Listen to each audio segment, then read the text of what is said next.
Back हम आ गए हैं पेपर 6 में part 4 question number 31। Electric current in a conductor varies with time.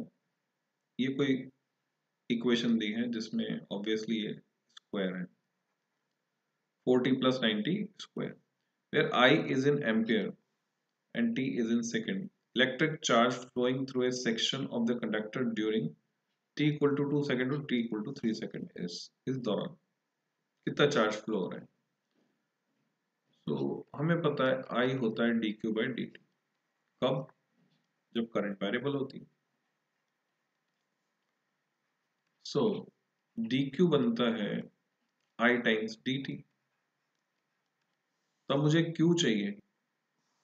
आपको समझ में आ रहा होगा, इंटीग्रेशन करना पड़ेगा with in limits. So q निकालने के लिए मैं इंटीग्रेट करता हूँ dq को विद इन लिमिट्स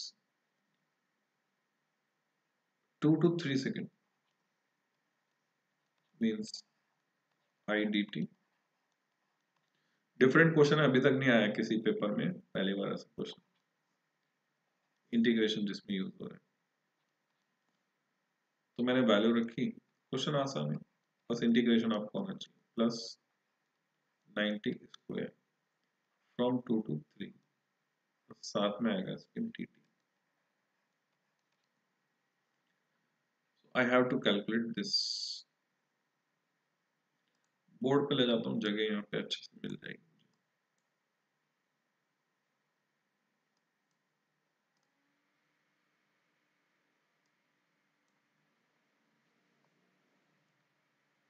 तो इसको दो पार्ट में डिवाइड कर सकते हैं। 4t का इंटीग्रेशन मैंने किया तो मुझे मिलता है 4 कांस्टेंट बाहर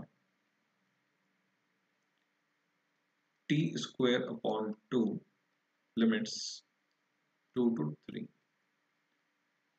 प्लस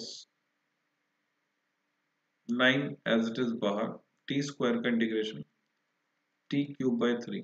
कौन से फॉर्मूले से?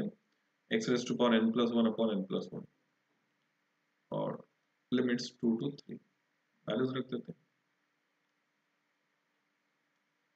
ये जो 2 है कांस्टेंट है तो बाहर आ जाएगा 4 by 2 t का स्क्वायर है 3 का स्क्वायर माइनस 2 का स्क्वायर प्लस 9 3 बाहर आ जाएगा t क्यूब यानी 3 क्यूब माइनस 2 क्यूब तो 2 times 9 minus 4 plus 3 times 27 3 3 9 3 27 minus 8। तो हमें क्या मिलेगा 2 into 5 प्लस 3 into 90 27 में से 8 घटाएंगे 19 10 प्लस 9 3 27 3 1 3 57 हो गया 67 यूनिट। हम चार्ज को नाप रहे हैं coulomb.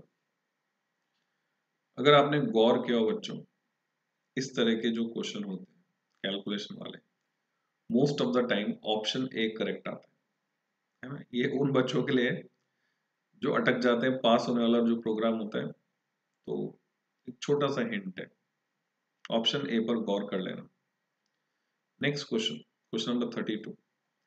In an LCR circuit capacitance is change from C to 2C। Capacity को दुगना कर दिया और resonant frequency to remain unchange. अगर हम ऐसा चाहते हैं तो इंडक्टेंस को L से कितना करना होगा। तो आपको फॉर्मूला आता है resonant frequency FR equal to 1/2 pi under root of LC।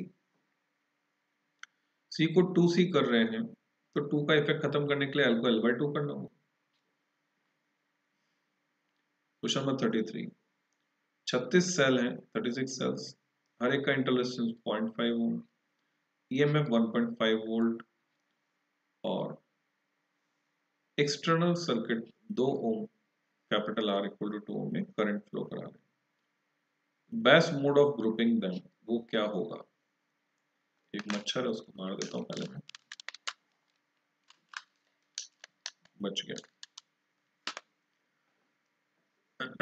So best mode of grouping क्या होगा? तो इसमें आपको आइडिया होना चाहिए, जब इंटरनल रेजिस्टेंस बहुत छोटा होता है तब हम सीरीज में जोड़ते हैं नए सेल को। जब इंटरनल रेजिस्टेंस बहुत बड़ा होता है तब हम पैरेलल में जोड़ते हैं। और जब टोटल इंटरनल रेजिस्टेंस, मान लो आपने n सेल सीरीज में जोड़े और ऐसी m सीरीज को पैरेलल में जोड़ा, तो टोटल इंटरनल रेजिस्टेंस बनता है सीरीज में जोड़ने से nr और पैरेलल में जोड़ने से nr/m। अगर ये एक्सटर्नल रेजिस्टेंस के बराबर हो जाता है तो हम मिक्स्ड ग्रुपिंग करते हैं। थ्योरी में आप ये पढ़ते हैं। तो इस क्वेश्चन के लिए अप्रोच आपका देखा हुआ होना चाहिए क्वेश्चन। मैं समझता हूँ आपने जरूर किया होगा इसको कहीं ना कहीं। माना कि n सेल को हमने सीरीज में जोड़ा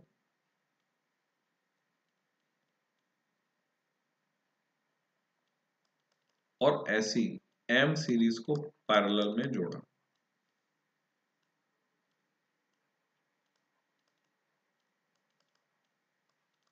तो इसका सीधा सीधा मतलब है, मैट्रिक्स बन गया आपका n इंटू एम का, m इंटू n का। तो मैं लिख सकता हूं n इंटू m इज 36, पूरे सेल आ गए।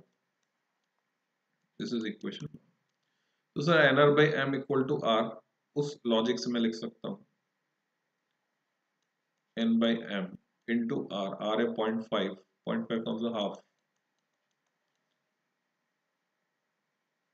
इक्वल टू कैपिटल R, वो 2 दिया हुआ है। अच्छा, इसका कोई रोल है क्या? अभी तक तो नहीं है 1.5 वोल्ट का, आगे देखेंगे। तो यहां से मुझे मिलता है n इक्वल टू 4m, जिसको उठाकर मैं इक्वेशन 1 में रख देता हूँ। तो मुझे मिलता है 4m स्क्वेयर इक्वल टू 36।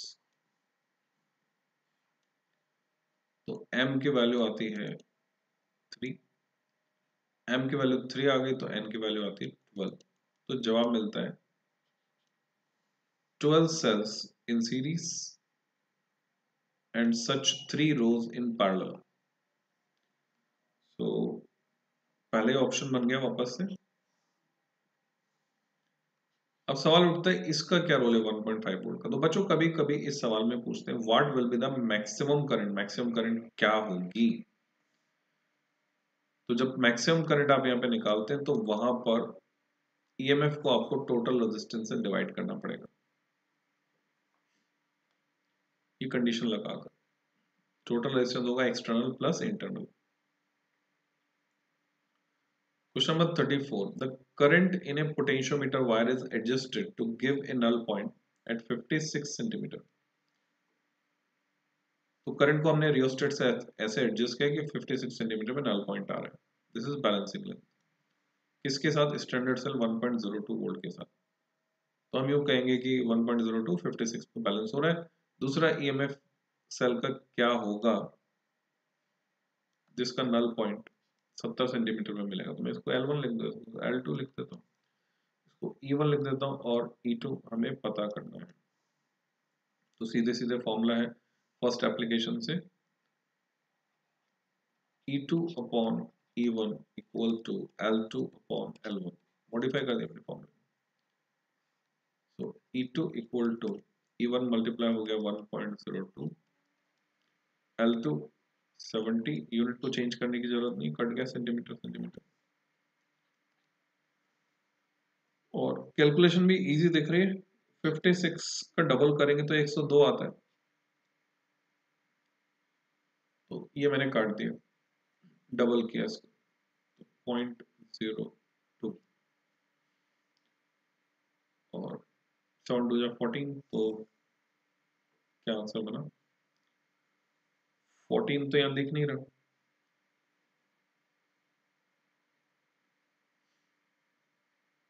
1.5 को बनाते हैं नियरेस्ट आंसर, बिकॉज ये जो आएगा ये आएगा 1.4।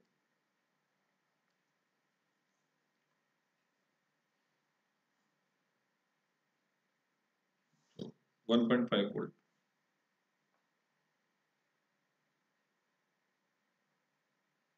कोई कैलकुलेशन मिस्टेक मुझे नहीं दिख रही, आपको दिख रही है तो आप सही कर लेना। 35th, हाँ हाँ हाँ, दिख रही है दिख रही है दिख रही है। 56 सही है, 51 थोड़ी है कि डबल हो गया 102। सो अगर मैं कैलकुलेटर यूज करता हूँ, बिना कैलकुलेटर के भी कैलकुलेट कर सकते हैं, 7 8 56 होता है, जरूरत नहीं है उसकी।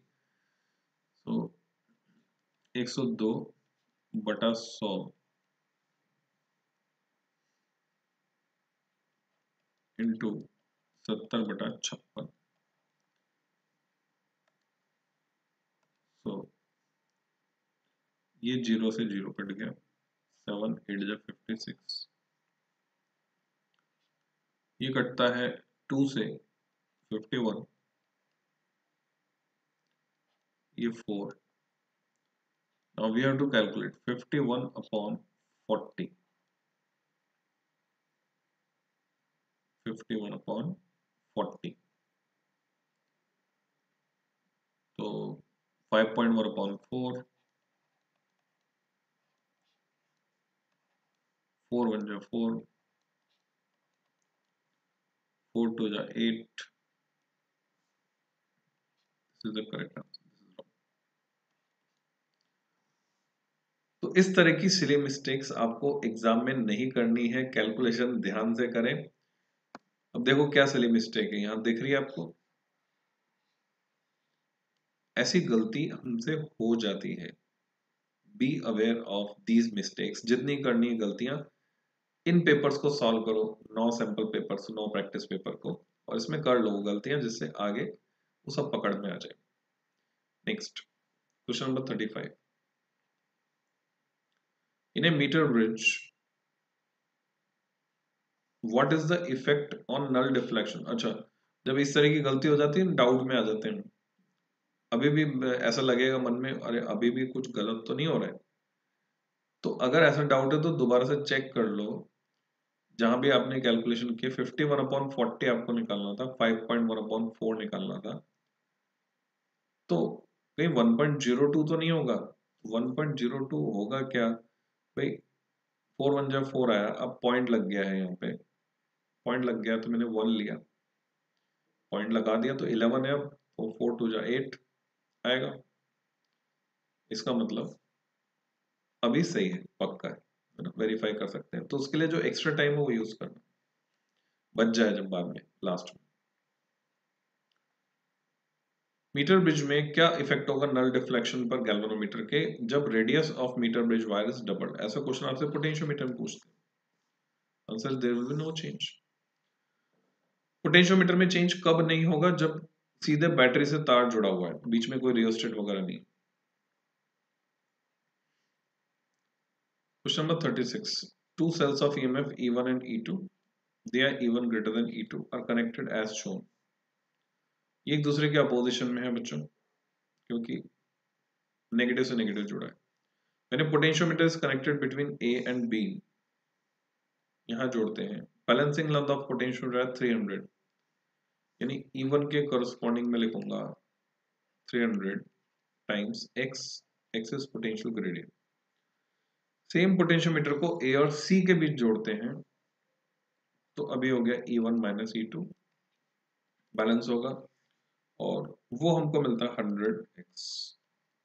ठीक है, तो रेशियो बताना है E1/E2 का। तो क्वेश्चन में थोड़ा सा चेंज है कि ए और बी को ले लिया है, अदरवाइज ऐसा होता था कि एक बार सपोर्ट में एक बार अपोजिशन में है। तो दोनों तरह के क्वेश्चन आपको मिल सकते हैं, क्वालिटेटिव क्वेश्चन बोल, क्वांटिटेटिव जरा सा कुछ कैलकुलेशन है, इसलिए क्वालिटेटिव कह सकते हैं। तो अभी मुझे E2 मिल रहा है, E2 is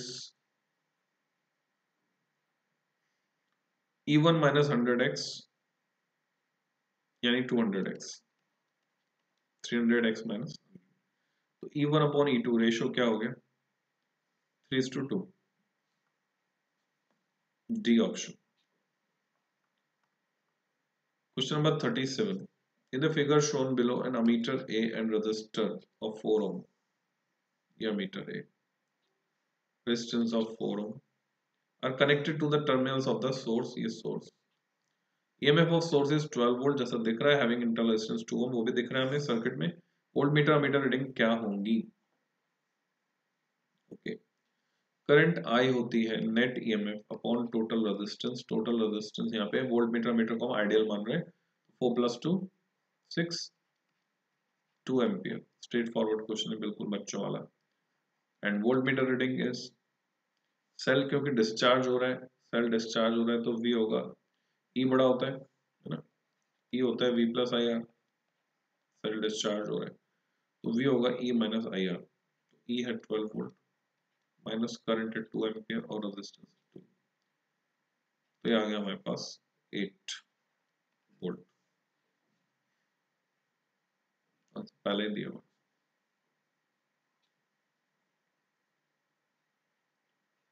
to particles A and B, दो कण हैं ए और बी जिनके द्रव्यमान है m और 2m. उनके आवेश हैं q and 2q respectively. Both these particles moving with velocity v1 v2 से चल रहे हैं, सेम डायरेक्शन में चल रहे हैं और ये एंटर करते हैं सेम मैग्नेटिक फील्ड b में, जो कि नॉर्मली यानी थीटा इक्वल टू 90 पर काम कर रहा है. Forces F and FB subscribe कर देते हैं इसको. Acting on them are in the ratio, force का रेशियो ये है तो रेशियो वेलोसिटी का क्या होगा?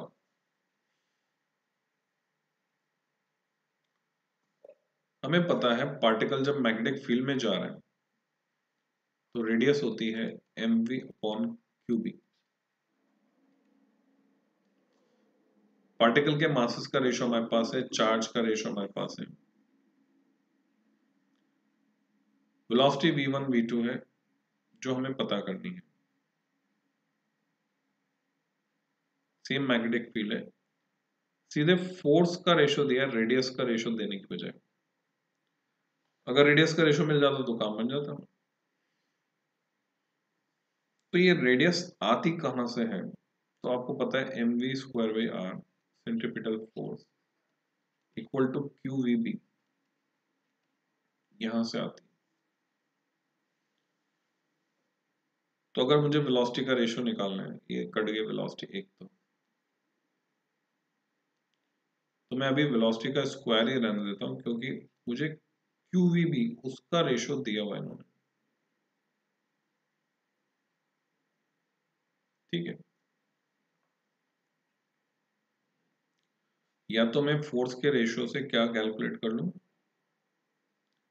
रेडियस का रेशियो, जो डायरेक्टली दिख नहीं रहा मुझे यहाँ पे.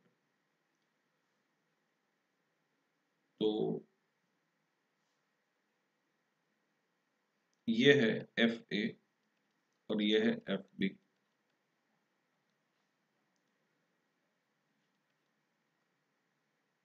जो दिया हुआ है 1:2. उसको मैं यहाँ पे लिखता हूँ अगर, तो MA BA का स्क्वायर अपॉन RA.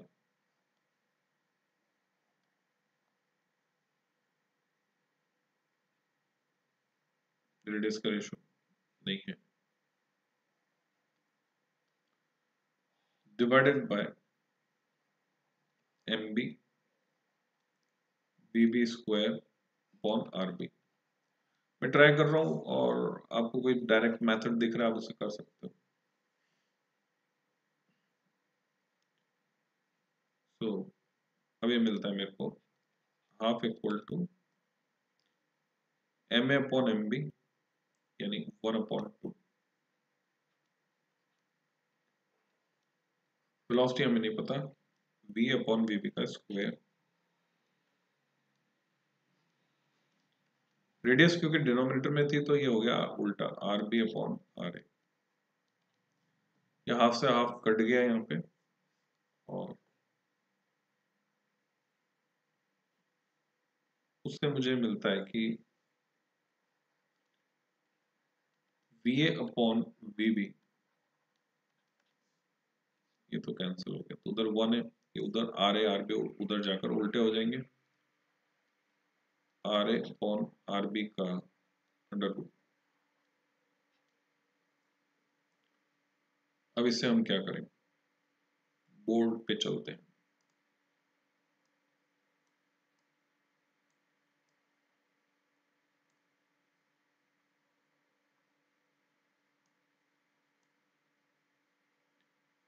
अगर मैं r equal to M V upon Q B लगाता हूँ, क्योंकि रेडियस का रेशियो यहाँ से मिल जाएगा तो वेलोसिटी के टर्म्स में आएगा, तो वो मैंने लगाया R A upon R B equal to mass का रेशियो 1:2,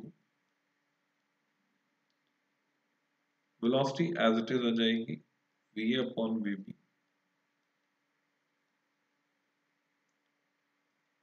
और charge Q and two Q, तो ऊपर 2 आ गया नीचे 1 आ गया, क्योंकि डिनोमिनेटर में और b तो कट गया, b सेम है। तो यहां से अलग इक्वेशन आ रही है, जो रेडियस का रेशियो वही वेलोसिटी का रेशियो, और यहां से अलग इक्वेशन आ रही है, और अगर मैं मान लूं ये फोर्स की जगह रेडियस होती, रेडियस का रेशियो 1:2 होता, तो इसका जवाब क्या हो जाता, इसका जवाब हो जाता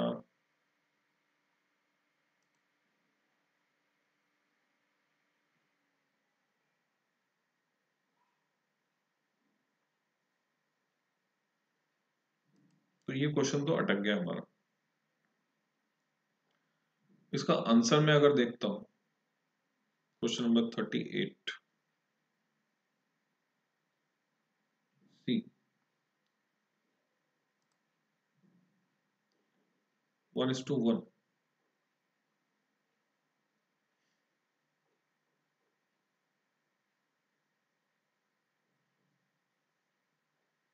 तो उसको देखते हैं वापस।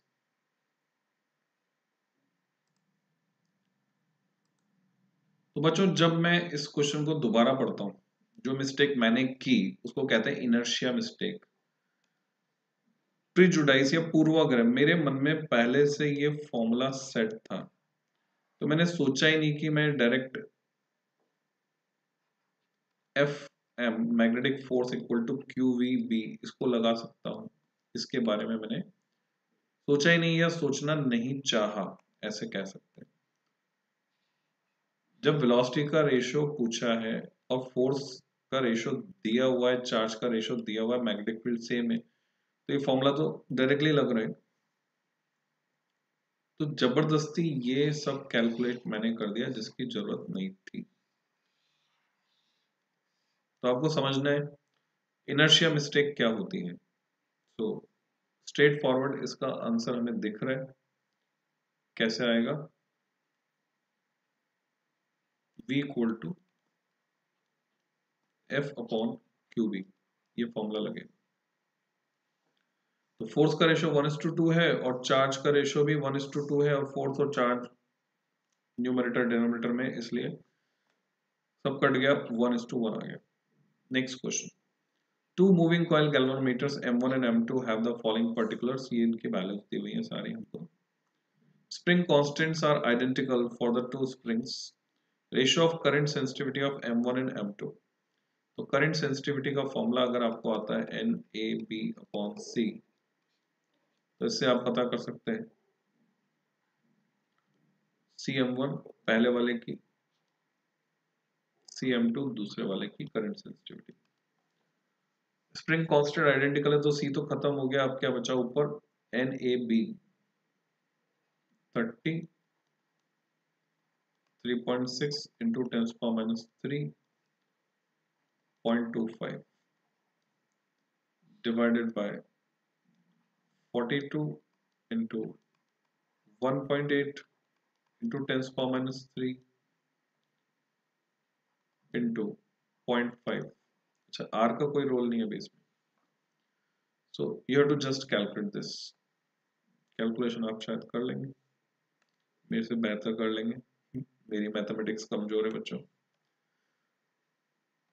0.5 से 0.25 0.5 टाइम्स, ये 3 टाइम्स 18 3 जा 8 3 जा 24 8 3 जा, अच्छा नहीं 18 18 दो बार कटा 18 18 36 2 टाइम्स, और ये 2 से 0.5 खत्म हो गया। अब 30 और 42, तो मैं लिख देता हूँ 15/21, 3 5 जा 15 3 7 जा 21, तो 3 से कट रहा है, ठीक है।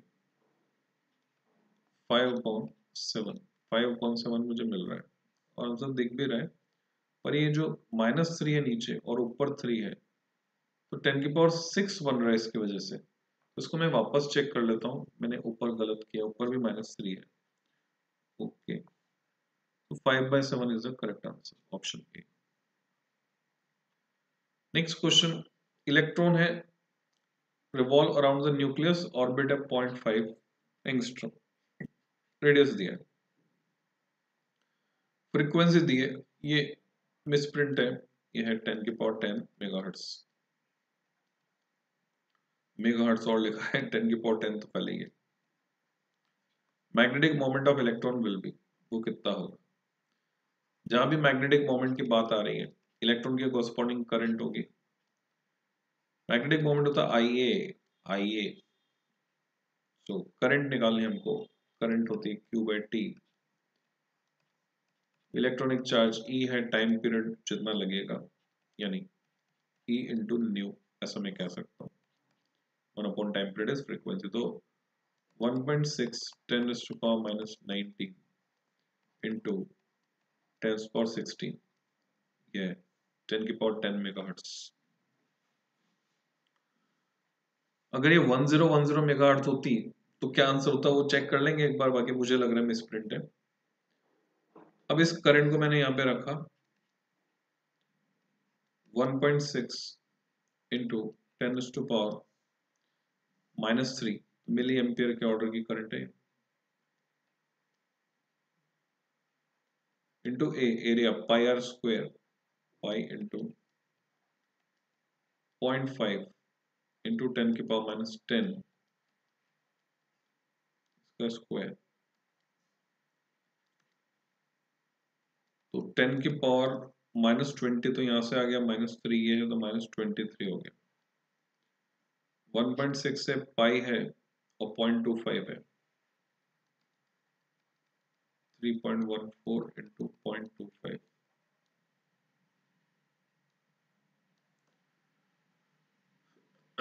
इन दोनों को मल्टीप्लाई करेंगे 0.4 आ जाएगा, तो -23 सब में ही आ रहा है, ये -20, ये पावर है बच्चों, नीचे नहीं है ना, एम्पियर मीटर स्क्वायर यूनिट वो भी सही है, तो एग्जैक्ट वैल्यू निकालनी ही पड़ेगी हमको, नहीं तो काम नहीं चलेगा। 3.14 को मुझे मल्टीप्लाई करना है 0.4 से, 0.4 से क्यों करना है, क्योंकि 25 को 16 से मल्टीप्लाई करता हूँ, 0.4 आता है,